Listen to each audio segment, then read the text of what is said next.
this is Brittany down here at Subaru Puyallup. Just want to showcase how to install a front-facing booster seat in the 2022 Ascent. Alright, so here's the car seat that we have, of course, forward-facing. So there's two different points that we're going to go ahead and secure. First, of course, is your lap belt.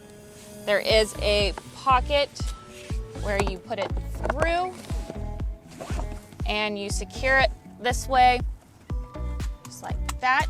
Pull it tight so it doesn't move. Second point, of course, is going to be your tether to the back of the seat, and we'll go ahead and show you how to do that one here now. Okay, so the second part is going to be tethering it to the back right here at this anchor point.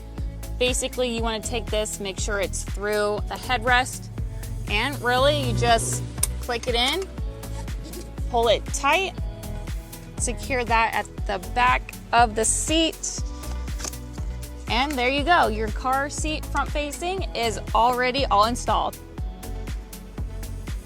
So that's going to be how you install a front facing booster seat in the 2022 Ascent. Please, if you have any other questions, you can visit us at SubaruPuyallup.com or 720 River Road.